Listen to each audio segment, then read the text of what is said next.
परिपूर्णशक्तिः अंसे क्रियत्यविनिविष्टमं प्रपञ्चम् तस्मै कमालरुचिभासुरगन्धराय नारायणी साचराय नमः शिवाय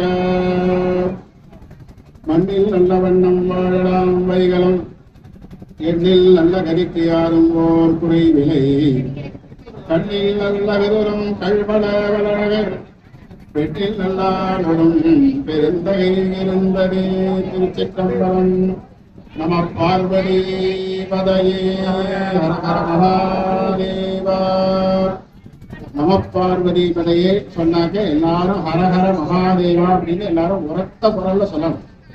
என்ன நம்ம சைவத்துல தமிழ்ல இருக்கிற ஒரு பெரிய மகா மந்திரம் இது. பெருமானே எங்களுடைய பாவங்களை எல்லாம் போக்கு போக்கு என்று இறைவனிடத்திலே சொல்லுகின்ற ஒரு மந்திரம் தான் அந்த ஹரஹர மகாதேவ். மறுபடியும் சொல்ற எல்லாரும் நல்லா சத்தமா சொல்லணும். நம பார்வதி பதையே தென்னாடுடைய சிவனே போற்றி மாயூரநாத பெருமான் திருவடிகள் போற்றி போற்றி. எல்லாம் வல்ல அபயாம்பிகையுடனாகிய மாயூரநாத பெருமானுடைய பெருங்கருணை திருவருளும் அறமலர்த்தனாகியுடனாகிய ஐயாரப்ப சுவாமியினுடைய பெருங்கருணை திருவருளும் திருக்கைலாய பரம்பரை திருவாவடுதுறை ஆதீனம் ஸ்ரீ குருநாதனிதானம் அவர்களுடைய குருவருடன் துணை நிற்க நம்முடைய திருக்கோயில் சித்திரை பெருவிழா நம்முடைய மயூரநாத பெருமானுடைய அருகாமையில் உள்ள நம்முடைய ஆதீனத்திற்கு உட்பட்ட பஞ்சநதேஸ்வர பெருமானுடைய திருக்கோயிலுடைய சித்திரை பெருவிழா இவ்வாண்டு சிறப்பாக நடந்தேறி இருக்கின்றது. ஒவ்வொரு ஆண்டும் இதுபோல இந்த விழா இங்கு நம்முடைய குருமகா ஸ்ரீராம் அவர்களுடைய திருமுன்னிலையிலே மிகச் சிறப்பாக நடைபெற்று வருகின்றது. அன்பர்களே, கோவில் என்பது ஒரு ஊரிலே எல்லா கலைகளுக்கும் இருப்பிடமாக இருப்பது. கோயில்னா சாமி கும்பிட்டு நமக்கு தேவையானதை கேட்டு சாமி கிட்ட வரம் கேட்டு வர்றது மட்டும் கிடையாது, அன்னதான பிரசாதத்தை வாங்கி சாப்பிட்டு வர இடம் மட்டும் கிடையாது. கோவில் என்று சொன்னால் அங்கு வேதங்கள் ஒலிக்கும், ஆகம நெறிப்படி பூஜைகள் நடைபெறும், தமிழ் வேதமாகிய பன்னிரு திருமுறைகள் அங்கு ஓதுவார்கள். நாட்டிய கலை வளர்க்கின்ற இடமாகவும் கோயில் திகழ்ந்திருக்கின்றது. எல்லா திருக்கோயில்களிலும் மாலை நடைபெறும் சாயரட்சை பூஜையில் பரதநாட்டியம் ஆடி சாமிக்கு அஞ்சலி செலுத்துவார்கள். அதுபோல நாதஸ்வர இசைக்கலைஞர்கள் நாத இன்பத்தை பெருமானுடைய திருச்செவிக்கு செலுத்திக் கொண்டிருப்பார்கள். எனவே மொழி, மதம், இனம் இந்த வேறுபாடுகளை எல்லாம் கடந்த ஒரு மையமாக இருப்பது நம்முடைய திருக்கோயில். இவர்களுக்கெல்லாம் ஒரு நிறைவான மகிழ்ச்சியை தர வேண்டும், எல்லா மக்களுக்கும் இந்த கலைகள் சென்றடைய வேண்டும் என்பதற்காகத்தான் நம்முடைய ஆகமங்கள் திருக்கோயில் உற்சவங்களை வழிவகை செய்திருக்கின்றன.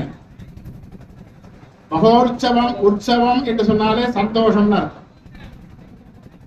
உற்சவம் என்று சொன்னாலே மகிழ்ச்சின்னு அர்த்தம். சுவாமிக்கும் மகிழ்ச்சி, மக்களுக்கும் மகிழ்ச்சி. இன்றைய தினம் காலை நம்முடைய திருக்கோயிலிலே ஐயாரப்பர் கோயிலிலே இருந்து புறப்பட்டு எல்லா ஊர்களுக்கும் சென்று ஒவ்வொரு திருக்கோயில் சுவாமியாக எப்போதும் 7 திருக்கோயிலிலே இருந்து பல்லக்குகள் புறப்பட்டு இங்கு வந்தடையும். இவ்வாண்டு சில திருக்கோயில்களிலே பாலஸ்தாபனம் செய்யப்பட்டிருப்பதால் 3 திருக்கோயில்களிலே இருந்து பல்லக்குகள் வரவில்லை. இங்கு மயூரநாத பெருமான், பஞ்சநதேஸ்வரர், புனுகீஸ்வரர் மற்றும் மார்க்கசகாயேஸ்வரர் ஆகிய 4 மூர்த்திகள் இங்கு எழுந்தருளி அற்புத காட்சியாக நமக்கு தரிசனம் அருள் கொண்டிருக்கின்றார்கள். ஒவ்வொரு திருக்கோயிலிலும் ஏதோ ஒரு காரணம் பற்றி ஒவ்வொரு ஊரிலே அந்த உற்சவத்தை நடத்துவார்கள். அதில் குறையில்லாமல் அதனை நடத்த வேண்டும்.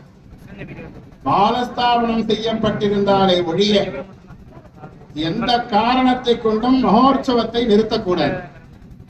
ஏனென்றால் அந்த மகோற்சவம் அந்த ஆண்டு பூஜைகளிலே ஏதாவது குறைகள் ஏற்பட்டிருந்தால் அதை நிவர்த்தி செய்கின்ற ஒரு பெருவிழா உற்சவம். வீட்டுல டெய்லி ஒரு சாம்பார் சாதம் அல்லது ஒரு மோர் சாதம் இட்லி இதைதான் போட்டுக்கிட்டு இருக்கோம்.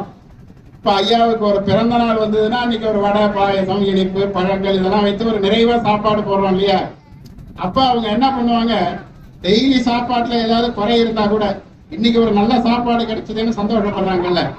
அது போல நம்முடைய திருக்கோயில் நித்திய பூஜைகளிலே ஏதாவது குறைகள் இருந்தால் கூட அவைகளை எல்லாம் நிவர்த்தி செய்கின்ற ஒரு பெருவிழாதான் இந்த மகோற்சவம் என்பது. எனவேதான் நம்முடைய ஆச்சாரிய பெருமக்கள் இந்த உற்சவத்தை மிக சிறப்பாக சிறப்பித்து பாடுகின்றார்கள்.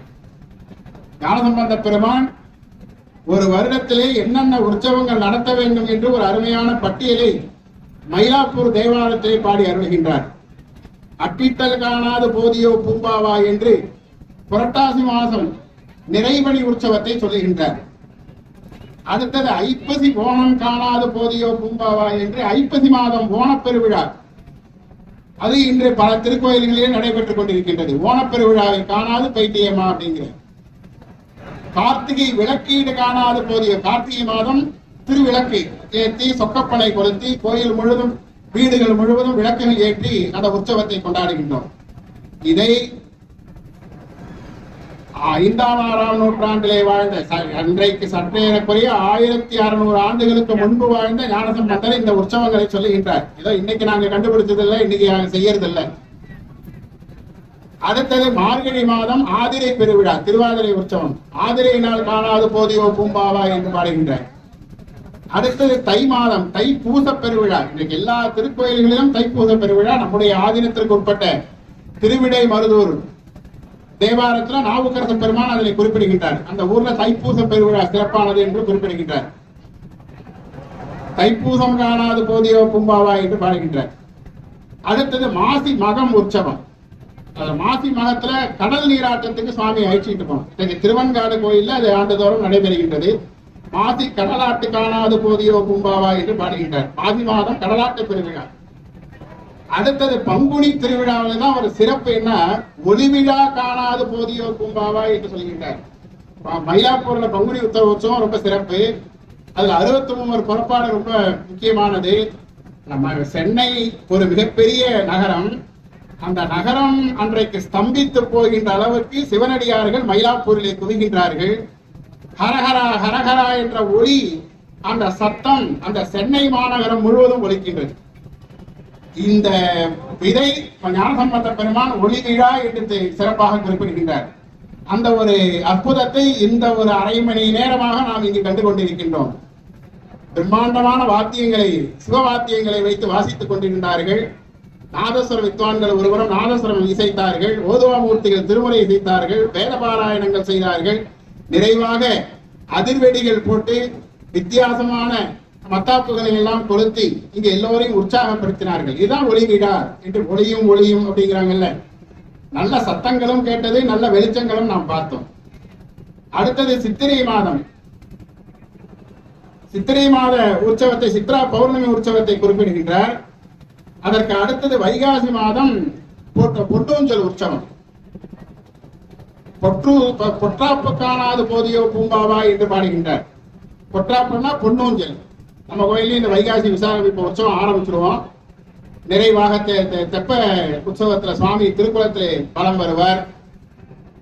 பல கோயில்களிலே இந்த வெயில் அதிகமாக இருக்கிறது என்று சுவாமி அம்பால ஊஞ்சல்ல வச்சு சுத்திலும் தொட்டி கட்டி தண்ணீர் நிரப்பி அந்த கோடை காலத்திற்கு தேவையான பழங்கள், இளநீர், பனநொங்கு இதெல்லாம் பாத்தீங்கன்னா அந்த மண்டபத்தை சுத்தி அலங்கரிச்சு வச்சிருப்பாங்க.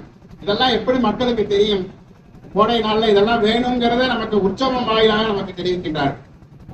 அடுத்தது ஆனி ஆடி ஆவணி இந்த 3 மாதத்தை சேர்த்து பெருஞ்சாந்தி காணாது போதியோ பூம்பாவா என்று பாடுகின்றார்.